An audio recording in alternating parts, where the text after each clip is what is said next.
Hey guys, I'm so excited to share today's story. He drank for nearly 25 years, 4 to 5 bottles of whiskey a week, until 2 hospital visits, a brutal accident, and a near-death spiral forced him to face the truth.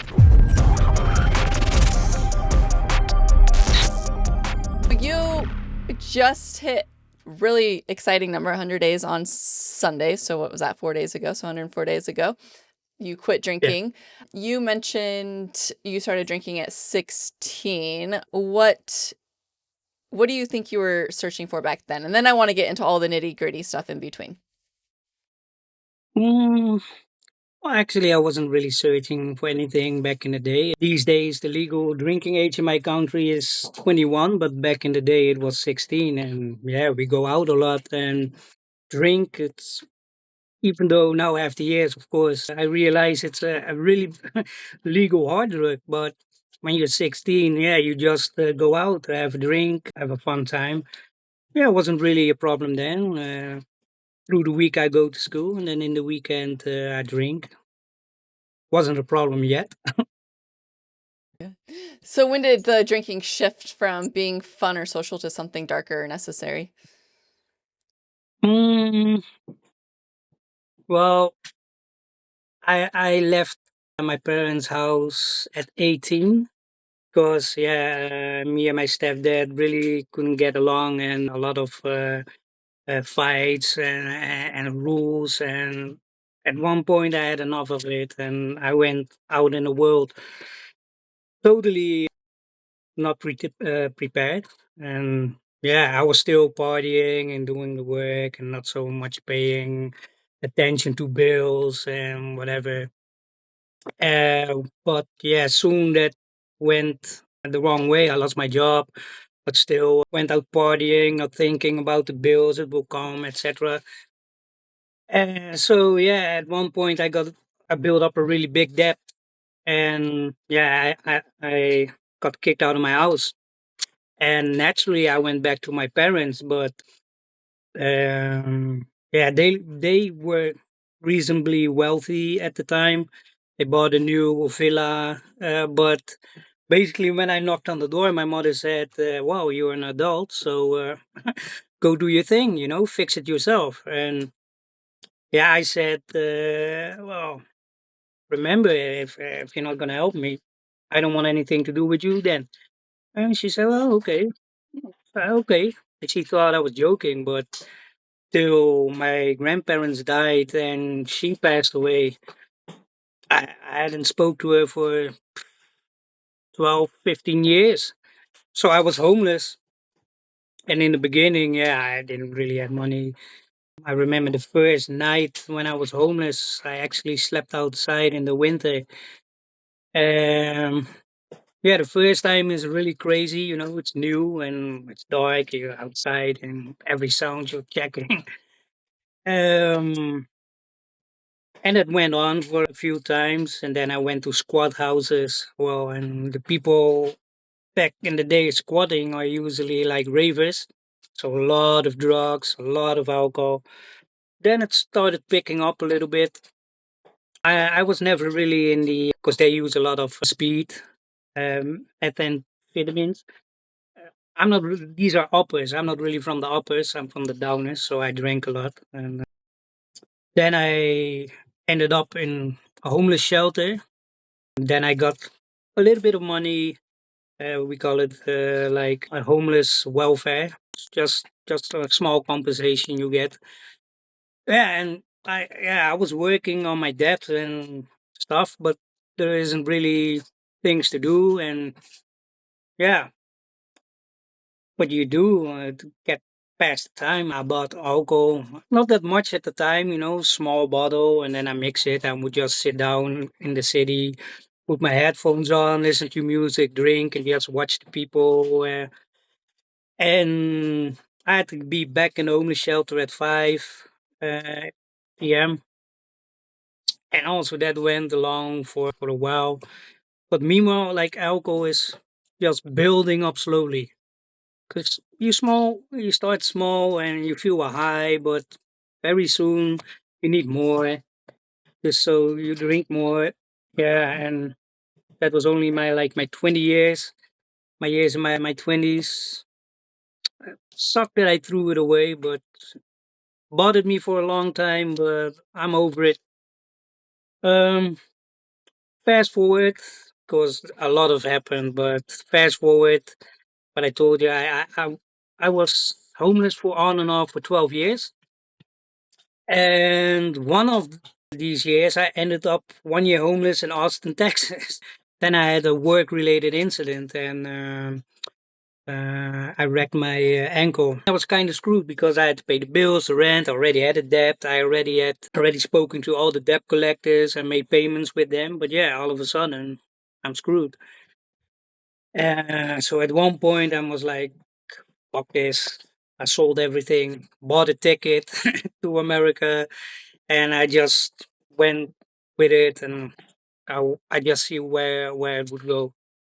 Meanwhile, my biological father that left like 2 weeks before I was one was living in the United States for 20, 30 years. So I thought I'd go there. If it goes wrong, I will meet up with him and whatever.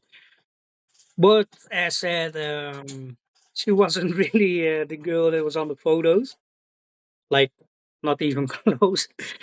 Um, yeah, that situation was weird. I mean, I came there. She told me she was divorced, but she didn't told me the guy was still living with her. And the crazy part is he was Dutch too, so that make it more awkward. So I'm there in Austin. I lived a little while with her, and but actually with the husband, and yeah, didn't end very well. So I ended on the streets again, but this time in the United States. She stole my wallet. I know when I got some money from an ATM, she checked my code, and I knew she robbed my bank, even though she still denies it.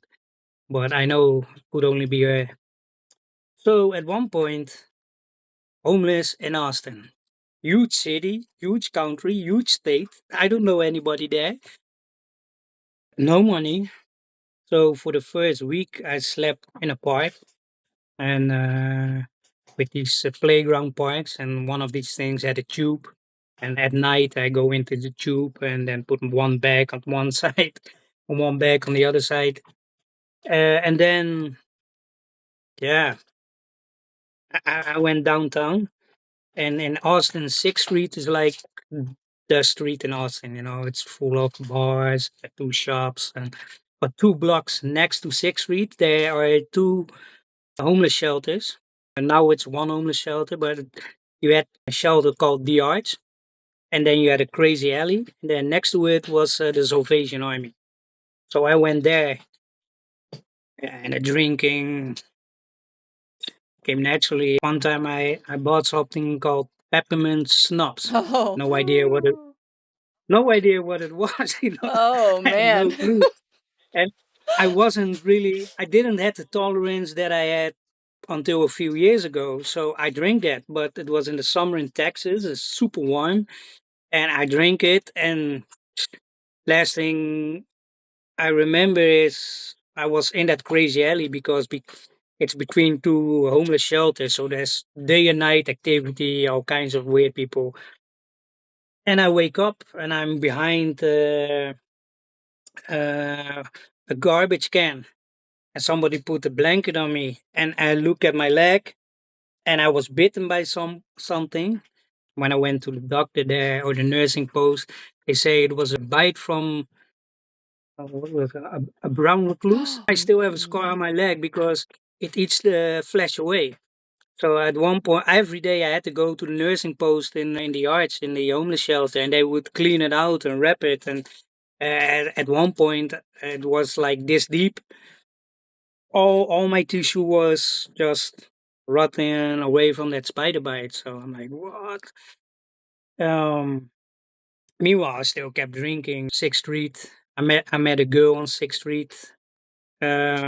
She used to be a stripper, and her date stood her up, and then she went out with me, and she paid for everything. But man, I've never seen a girl drink that much. I mean, I don't know. It's well, I can imagine strippers can drink quite some alcohol because they live in that life. But damn, she could really drink.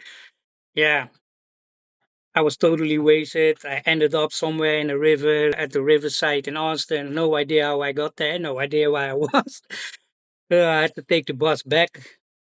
And at one point, yeah, I was illegal because yeah, I didn't have money to go back. My visa was expired, and one point I was sitting in a park drinking a beer, and the cops came because they kicked out the homeless guy, and they saw me. And then I had to go to court. But I was like, shit, I'm illegal. What's gonna happen if I go to court? So I did some work in Austin. That's a big difference with here. It's quite easy to work under the table over there. You have to get up and you got certain spots and people pick you up and did some construction. I was saving a little bit of that money, but I was planning to visit my biological father. But yeah, when I had to go to court, I'm like, yeah, I don't know what's gonna happen. I mean, prison sentences or sentences for violations over here are like peanuts. But in the States, it's a crazy, crazy punishment over there. So I went back to the Netherlands, got arrested on the airfield because I had some parking tickets unpaid. So I had to sit them out. But it was in the winter, so I didn't care because I was homeless again. Um, yeah, then I tried to build up my life. Meanwhile, I kept drinking, probably more than the average, but still manageable. Um,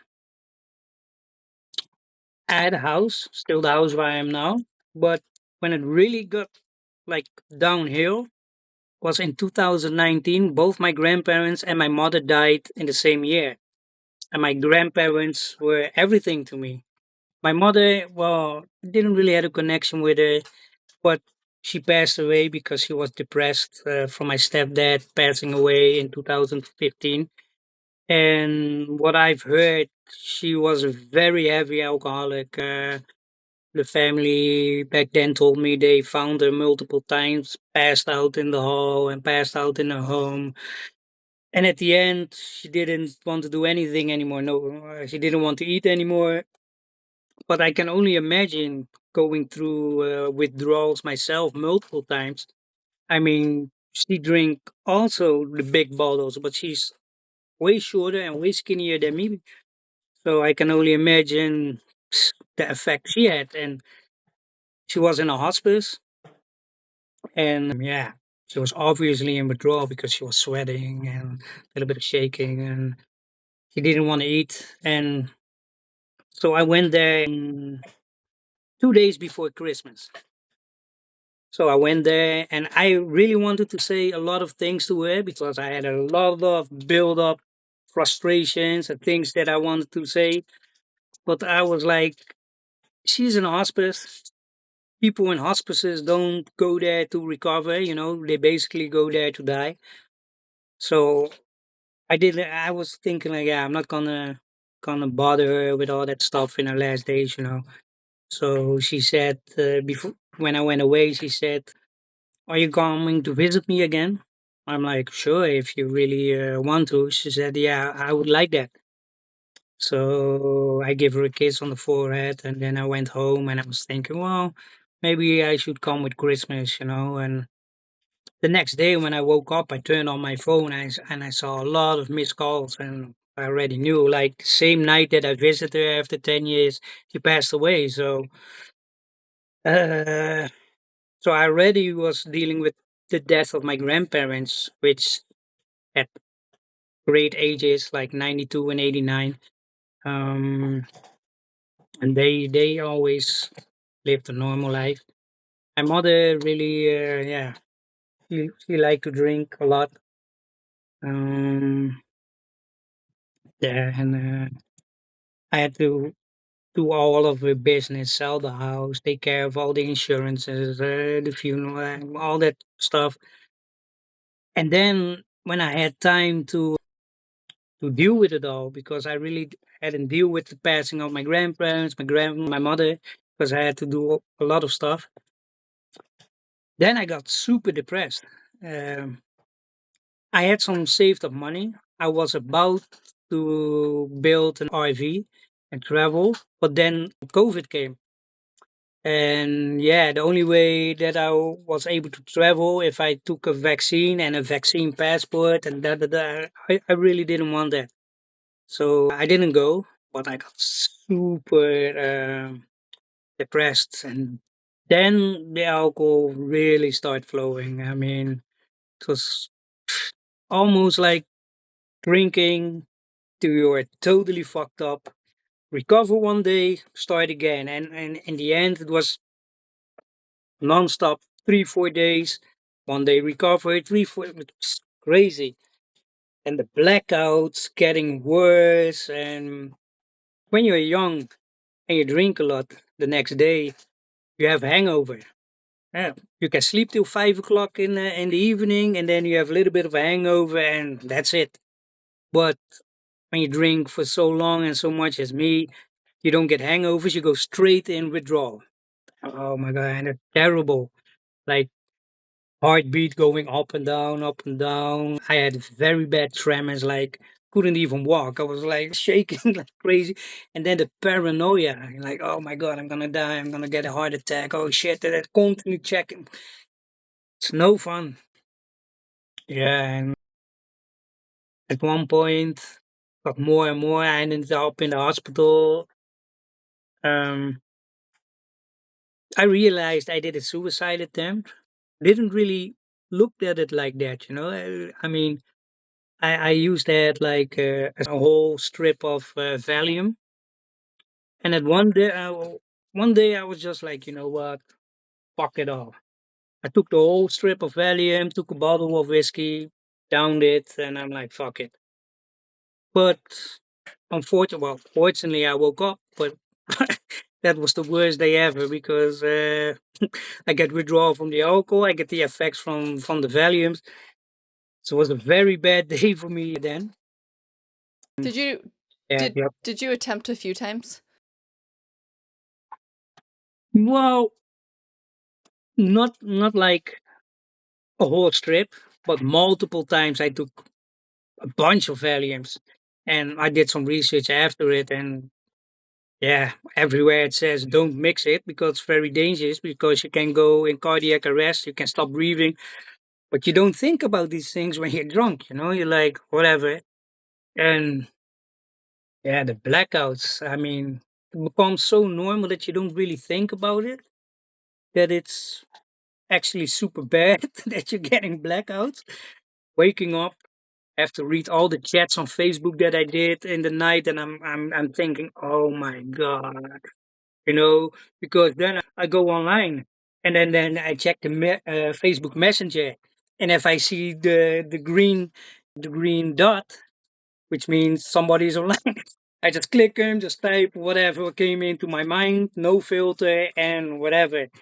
And then the next morning, I'm reading all of it back, and I'm like, oh god, it's crazy, you know. And I mean, I did quite a few drugs, but there's, I mean, I did ecstasy, cocaine, psychedelics. I smoked for a very long time. I smoked weed for a very long time. Nothing comes even close to how alcohol can change you in the worst version of yourself, and the next day you can't even remember it.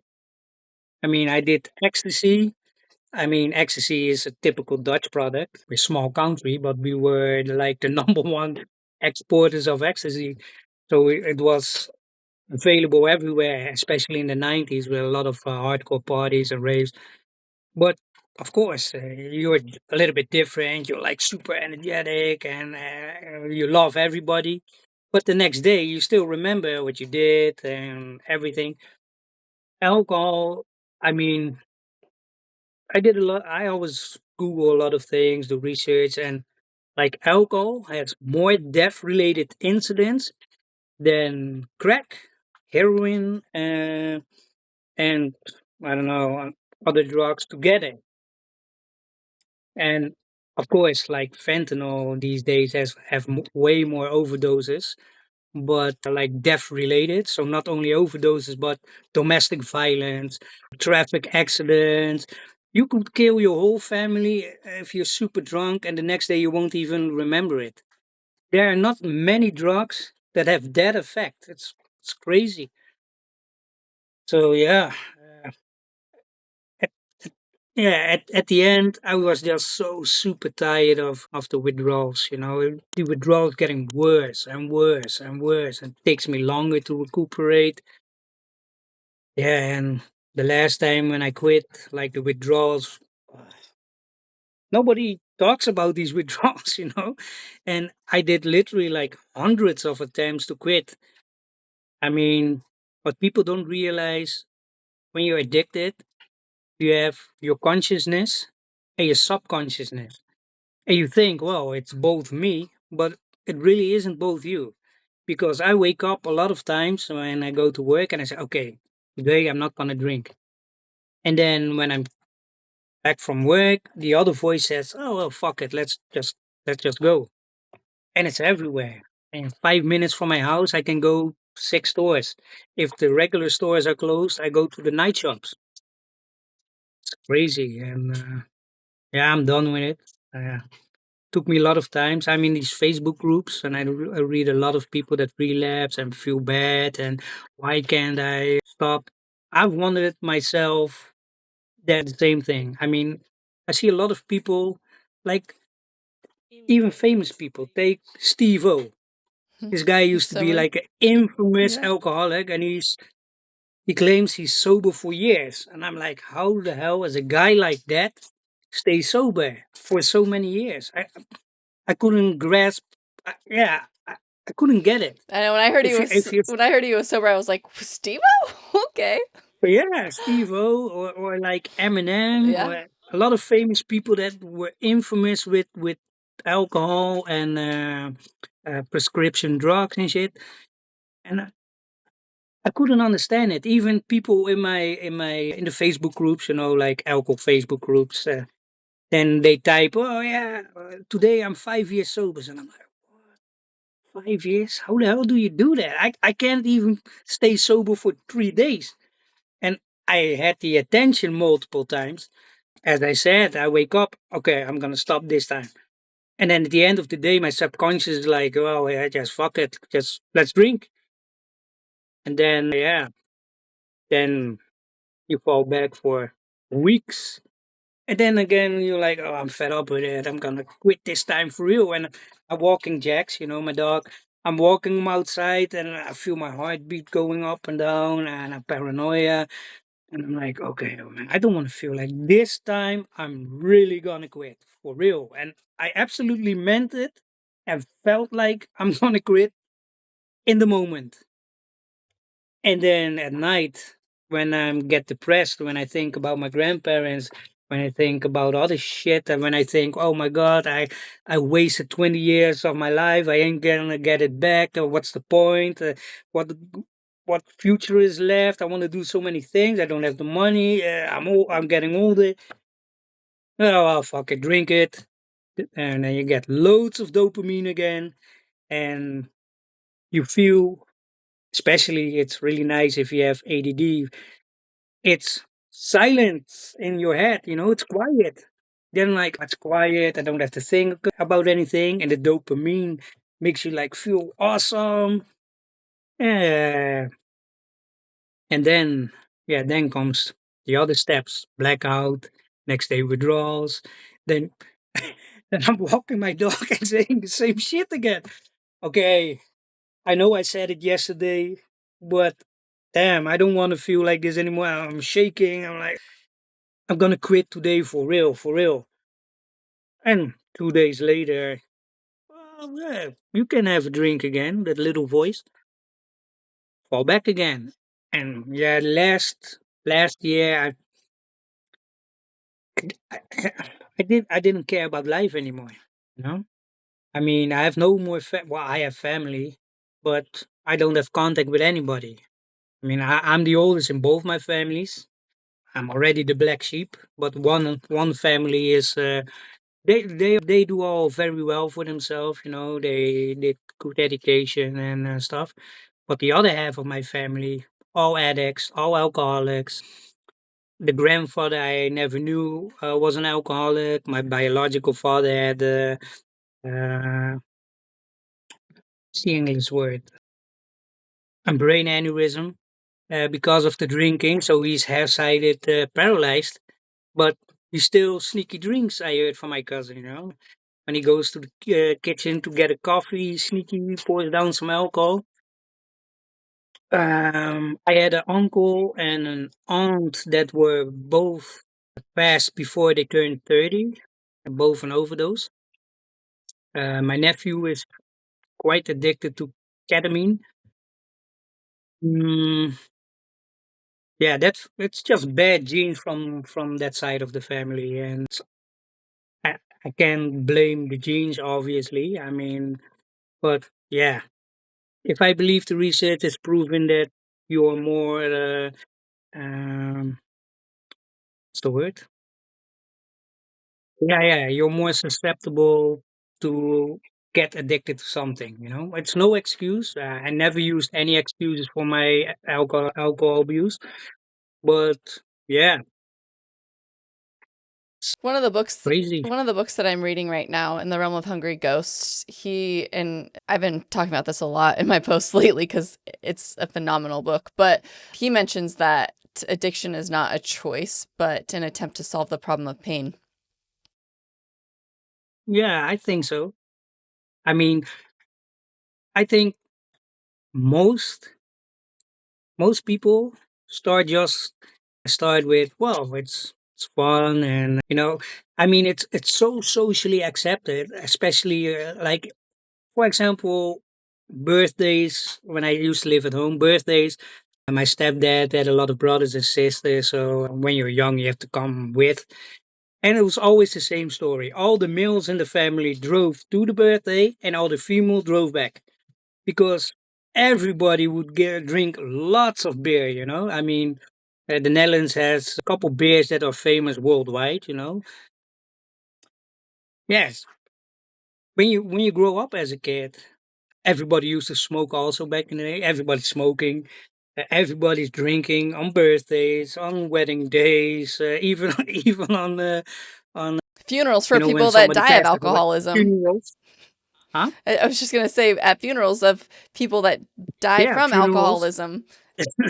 Yeah, it's crazy. But if you grow up as a child and you see, and back in the day, nowadays it's forbidden on TV to show commercials that show smoking. There's still, I think, alcohol commercials. I don't know. I did cable TV away like years ago I don't because even I hate cable I TV. haven't seen a commercial and I don't know Every how long. every time these commercials, every 20 minutes and a 5 minutes long. Buy this, buy. I hate it. So I don't have cable for a long time, but I think there's still alcohol commercials. So when you grow up as a kid, it's like normal. I mean, drinking is over everywhere accepted, smoking, and so yeah, I didn't know any better. Then when the time when I was 16, yeah, I didn't know anybody that went out clubbing that didn't drink. But yeah, some people drink when they're young, and then when they get a little bit serious, they can quit. Well, my life didn't really go the way I planned it, and I was in the homeless world, squatting.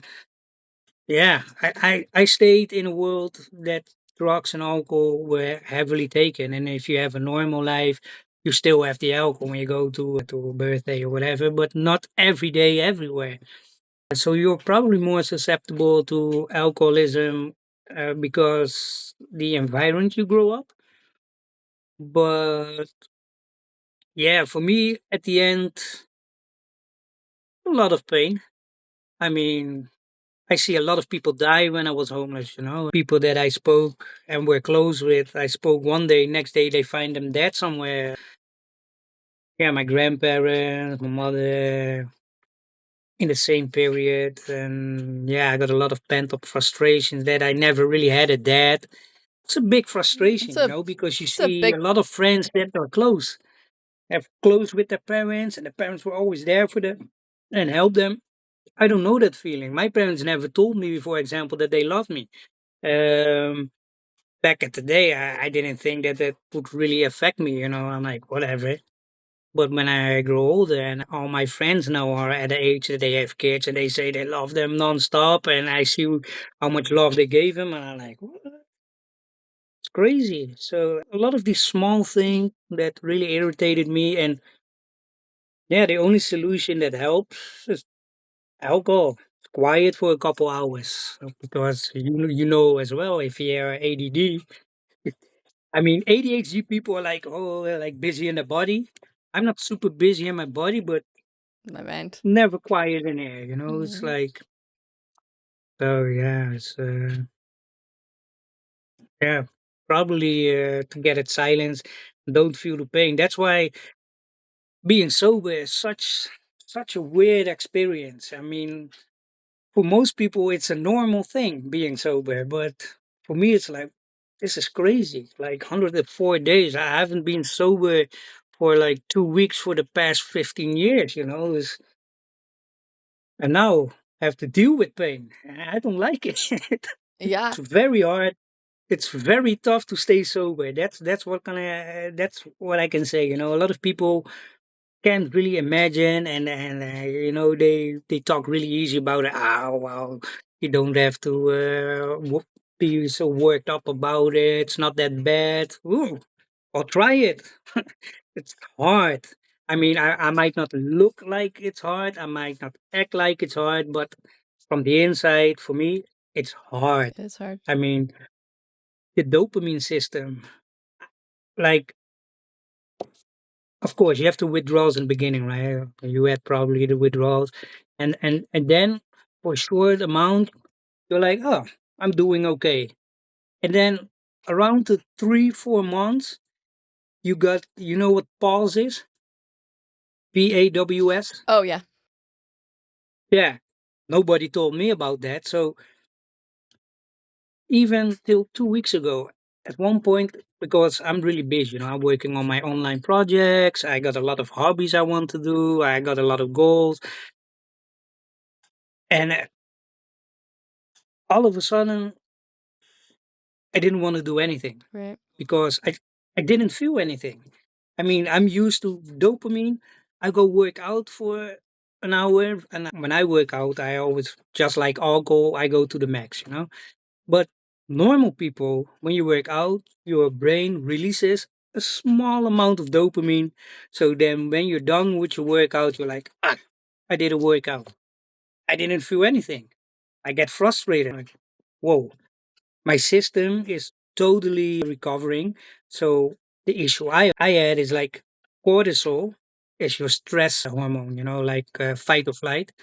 And when you work out, your body makes cortisol, so you can do the pumping and but normally when you quit working out, your cortisol should drop, and then a little bit of dopamine would come back, and then you feel you got a nice feeling. But for me, I didn't get any dopamine. Plus, the cortisol stayed in my system. So when I was done, I feel all like almost like withdrawal. I feel very anxious. I'm like, oh my god, my heart. Oh shit. And I'm ADD. I'm slightly uh, hypochondriac. So I'm already, oh shit, oh no, what? I get my oximeter, that thing you put on your finger to check oxygen and heart rate. So I check that. I got a heart rate monitor. I have my glucose meter for my sugar. Uh, And then everything says okay, but I don't feel okay. That's, yeah, I don't know. Sober is really being sober, even though we're, as I said, most people is normal. For me, weird, man, being sober. So we're living in society feels weird for me. I can't adjust. I'm like institutionalized by the homeless life because I lived that for so many years. It's tough. That's why I want to emigrate a little bit off the grid, become self sufficient, and be alone. And yeah, a lot of people can't imagine anything about it because a lot of people, one day alone, they already miss their family, their kids. But for me, yeah, I'm not happy in the city. It's people don't understand me. It's hard adjusting, and yeah, sober. It's just a trip. Yeah, I It's think I crazy. think a lot of people can relate to you on, you know, of man, I want to go back a little ways for those that aren't, you know, sorry, stuttering over my own words. Yeah, For those that's that ADD. exactly, for those that aren't don't know what pause is, it's post acute withdrawal syndrome. It's the second phase of withdrawal. And I think a lot of people don't realize pause is a thing, but also a lot of people that I talk to really struggle with sobriety in the beginning because yeah, all these emotions are coming to surface that you've numbed Oh for yeah. so long. And you sounds like you have, and you know what, I'm reading all the trauma books because I really want to learn about the brain and why we're addicted. And I mean, Yeah. yeah, I I, understand quit lit books, but we got to get to the root of this and understand why we have the addiction. And when Gaber, I probably botch his name every time I say it, but he really, it's not why the addiction, it's why the pain. And so many of us instantly just grab a substance of whatever's going to make us feel better and we cling on to it because it makes us feel better. And we don't want to feel like crap. We don't want to face these emotions. I know so many people that have childhood traumas and heaven forbid they put down the bottle because then they have to face it, right? I mean, you don't heal unless you face what is causing your pain. And right now it sucks for you because true. it's in the beginning of having to feel all these emotions again and reliving them without being masked. And so Yeah, I it think sucks. you speak to a lot of people when you say it's a trip right now. Yeah, I mean, it's you want to escape. You don't want to deal with it, but you have to deal with it because it isn't going away. You can push it away like me for many years, but then what? It's still there, you know. And I admit, every time when I feel bad, this subconscious voice comes into my mind, and hey, you don't have to deal with it. Just go to the liquor store. 5 minutes later, it's all silence in your head. You feel great. Why not? Uh, yeah, and I don't know why I can stick with it this time because yeah, a lot of people feel guilty when they relapse, especially when you relapse multiple times. I relapsed multiple times, and then when I posted, people give reply, "Ah, it's normal," and we went off. But at that moment, you don't really care what anybody says. Uh, you do, yeah. It doesn't matter if they understand you. Well, I've relapsed so many times too. It will be okay. Just stick with it. But at that moment, you're like, yeah, whatever. Shut up. But now I'm in the position that I'm reading these stories, and I almost want to say, well, stick with it, because now I know how it is. But yeah, I try not to do that, to reply like everybody else, because then maybe that person gonna think the same way that I did, to read all the same replies, and then like, okay, whatever. I'm just like, hey, just go, yeah, just try again. That's all you can do, and as long as you keep trying, yeah, for me, I don't think you should judge people when they relapse. I mean, non-alcoholics will judge and call you weak or whatever, but I don't think it's weakness. I mean, it shows a lot of strength that even though you're relapse and you drink, but you keep coming back, you keep go through the withdrawals, you keep fighting. For me, that's not weakness. It's powerful, but yeah, normal people, they think they could never happen to them, right? I had a lot of people that say, "Well, that won't happen to me," and you're weak, you don't have willpower, yada yada yada. Okay, well, I've seen a lot of people that had it all, and well, year later they lost it all. Because they lost all, they got severely depressed, and because they got depressed, they drink alcohol or even worse, fentanyl.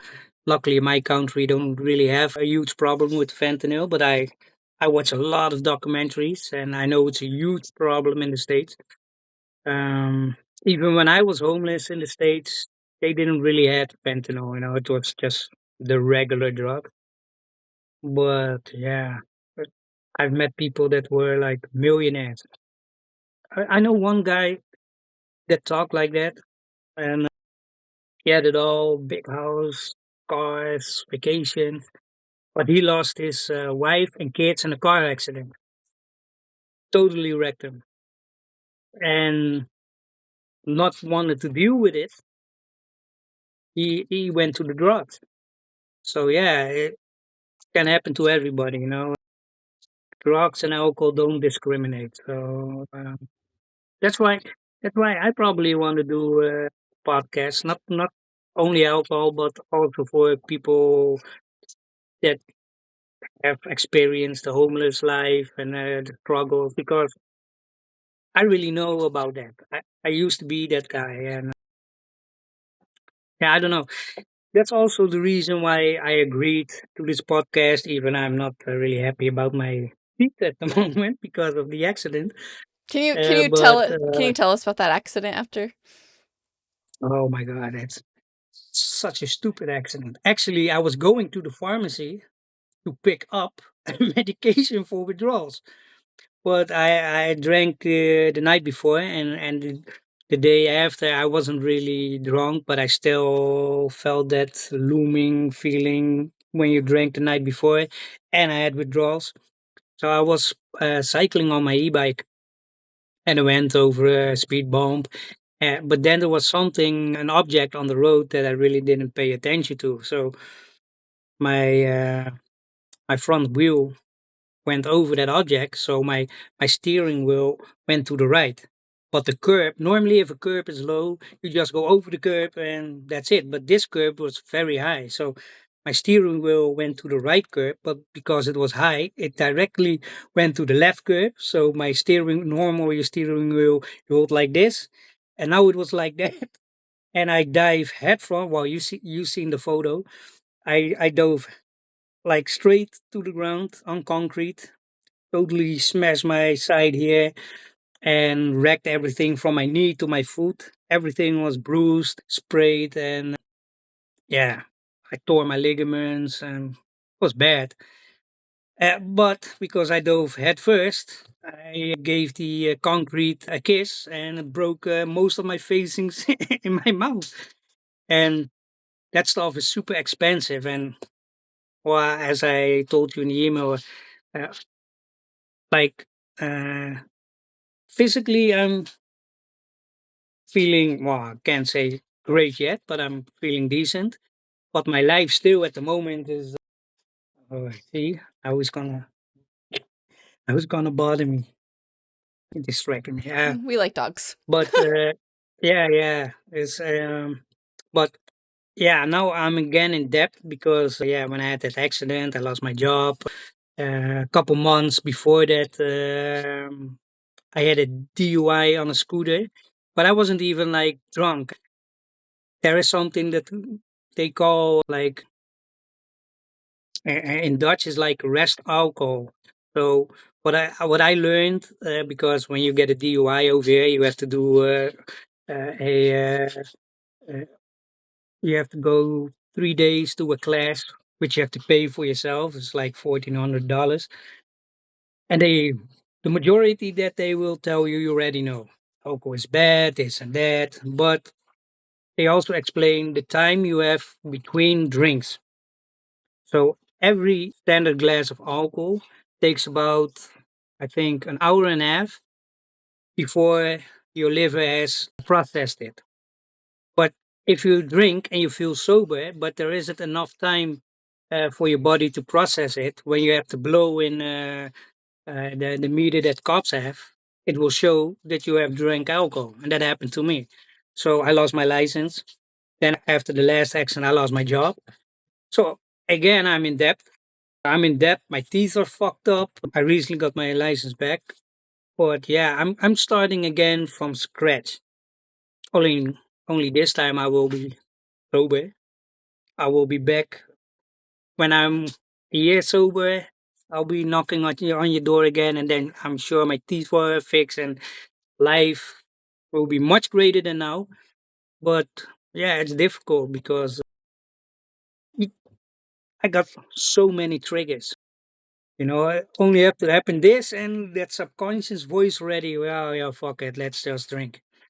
And now, yeah, I have to deal with my debt, and it takes. I have to make agreements, and that takes a while. In December, my teeth will get fixed. I'm just in a moment in my life. Everything goes very slow. I have to start over again, and I have no family left anymore. Most of the days, I'm okay with it, but well, bad days, you're like, shit, man. Life is tough, man. I'm 45. I have to start over again. And I'm at the bottom of the ladder at the moment, but I got a lot of things I want to accomplish. So I'm getting there. I'm convinced I'm getting there. I mean, I always had the feeling I would do great things, but alcohol totally stole that feeling for Yeah, many years. does to everybody, I think. But yeah, but now I'm getting sober. I get more enthusiastic. In the beginning, when you stop drinking, what you also don't really realize, but your nervous system has to adapt again. Because like in the beginning, I had these pinpricks in my hands, in my feet, and I was thinking, oh, diabetes and alcohol. It's like numbness, tingling, pins and needle sensation, and I had that. So it, directly, all the alarm bells like shit, alcohol, sugar. But I'm stubborn, so I go Google everything, check the right supplements and shit. And then I was at the diabetes nurse, and she said, "Yeah, well, it's you probably have it because of this." And I'm like, "No, I don't accept that. I don't have it. I'm sure it's temporary because I had it before temporary, and then it went off." And she, "No, you have to take blah blah blah blah."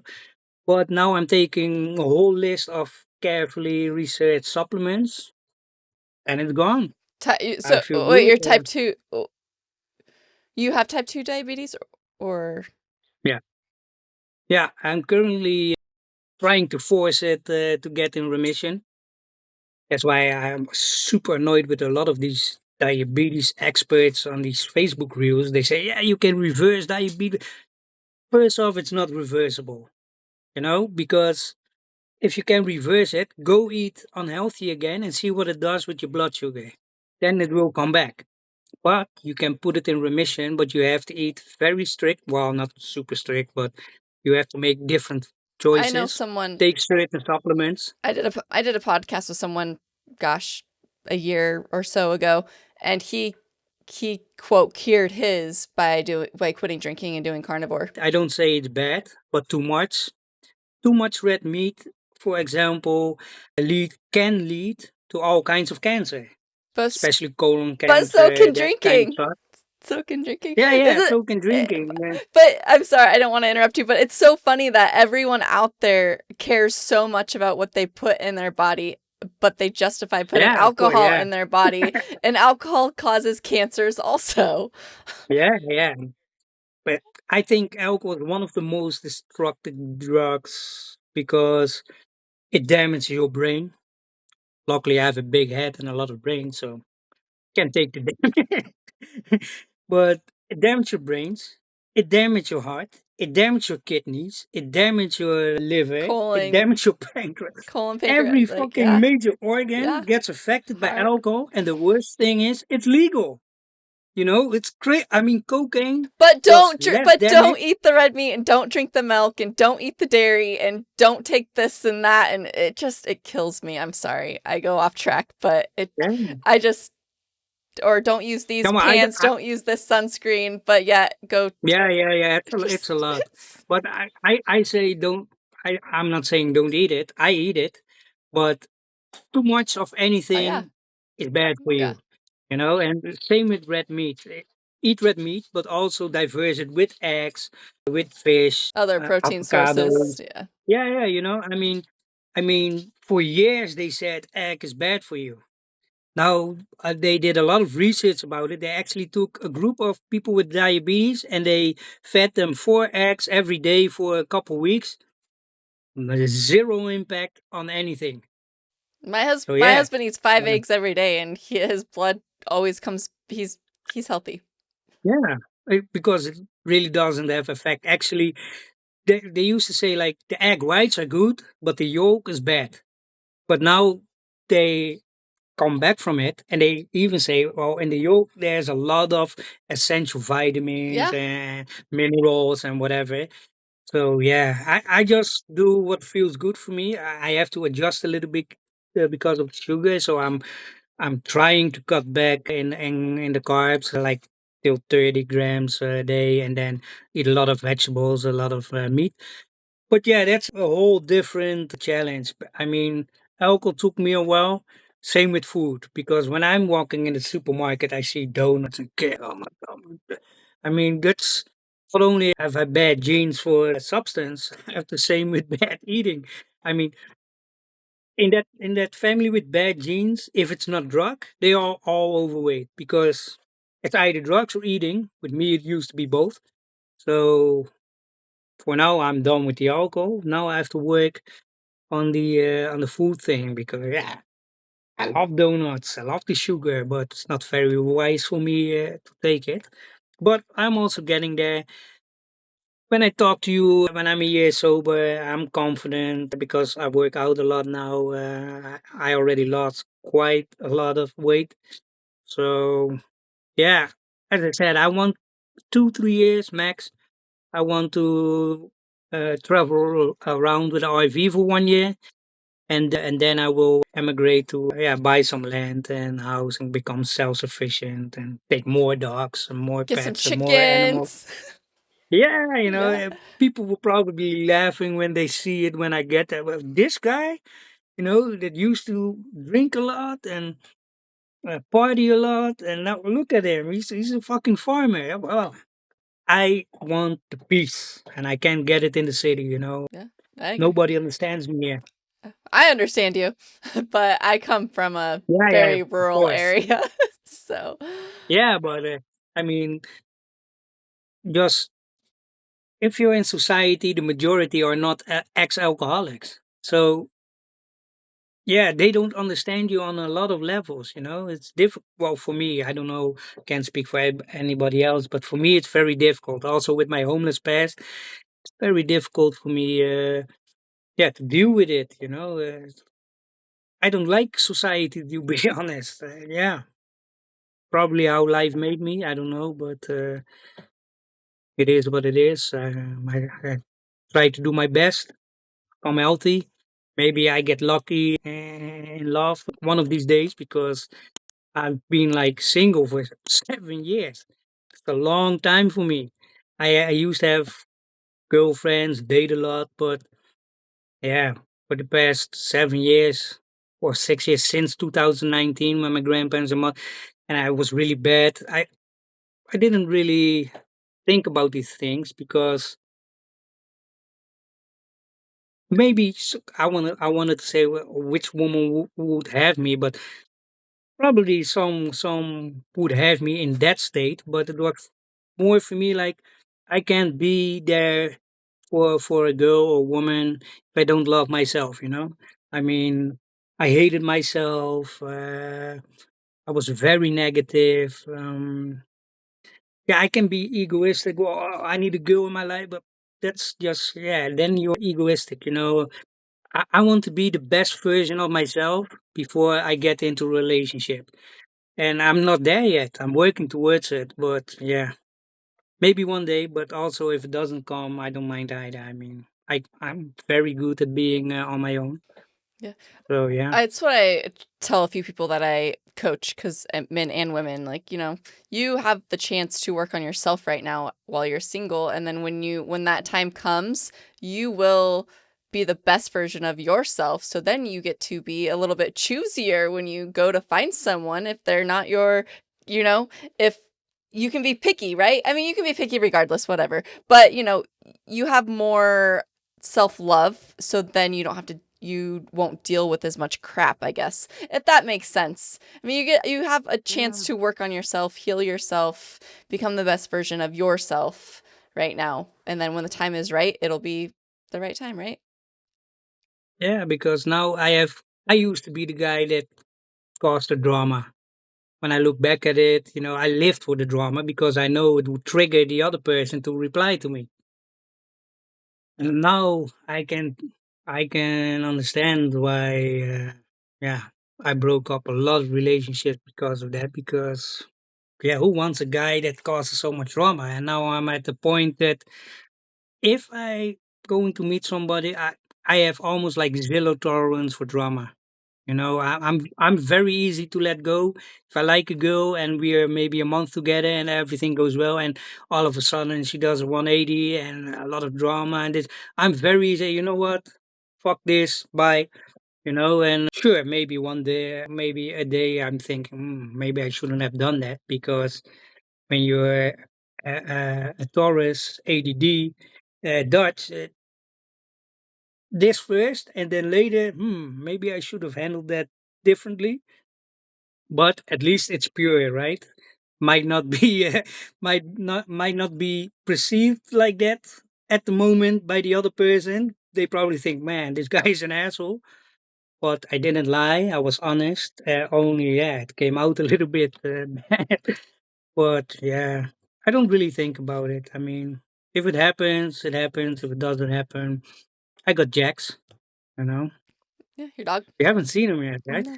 So you have your Want to see dog. him? Yeah, so you have your dog and your gym, and you go to the Yeah. gym and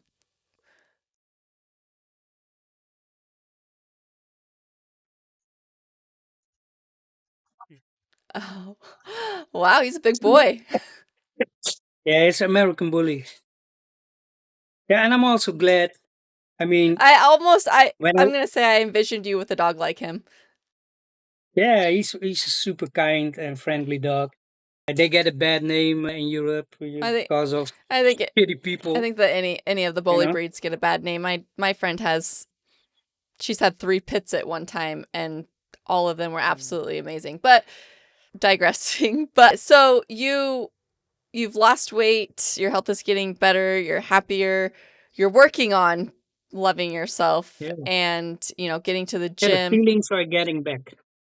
I mean, the fact that I was nervous for this podcast, I could look at it. Oh no, I'm nervous, but I was thinking like, hey, I actually feel something, so means I'm recuperating my feelings. You know, it's Yeah. hopefully gets better. Wow, it will get better. Not hopefully, it will get better.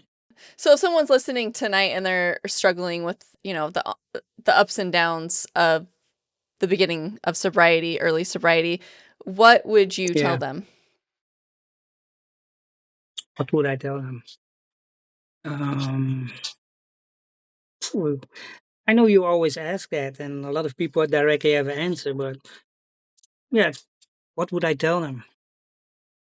Don't don't think about it too much. Don't think about the past, the damage you've done, because I did that. Keep thinking, oh no, it's a waste of time. The past is not coming back. You can't change the past. You can't change any relapse. Even if you're gonna relapse while you're still at it, don't think about it too much. Just keep on going. As long as you're breathing and you keep on going, you will get there. Because I thought I would never achieve longer than 1 week, like really deep in your body, feeling like it's impossible. Well, hey, 140, oh, it's relatively short, but for me, it's huge. So keep going at it and don't think about it too much. Don't listen to other people. You know, stick with your own heart and keep going at it. I love that. I love that. Yeah, I can conversate well with other people that have ADD because I my mind works just the same. yeah, yeah. I notice sometimes with you, you have a question in the back of the mind, and then but literally 3 seconds later, you already forgot what you wanted to ask, Squirrel. and they be like, "Oh shit, I'm recording." And the more you think about it, the more you get that brain fog. I'm like, "Oh no, no, no, no." But yeah, I'm working on a book. I want to. Yeah, I'm working towards podcasts about some stuff.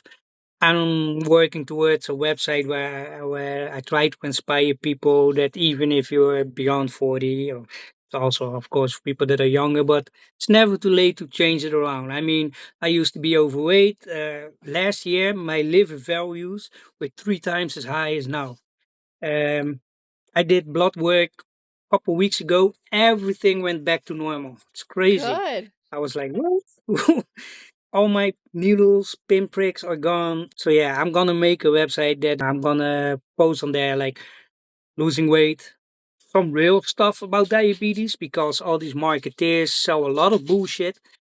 Yeah, and eventually my RV travels and emigrate, but that's in the future. Next time when I talk to you, I will have a whole list of where people can find me. But for now, I'm just taking it still one day at a time, working on myself, and check your uh, check your videos. Yeah. Well, I really appreciate you sharing your story. 25 years of drinking, 12 years of homelessness. You've got quite the journey.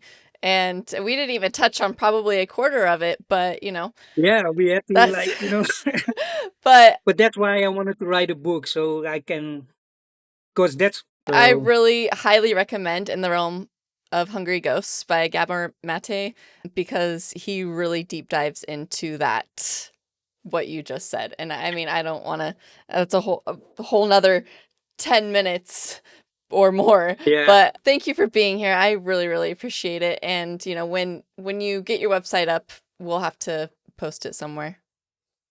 Yeah, I'm glad I did this because what I already told you is way out of my comfort zone.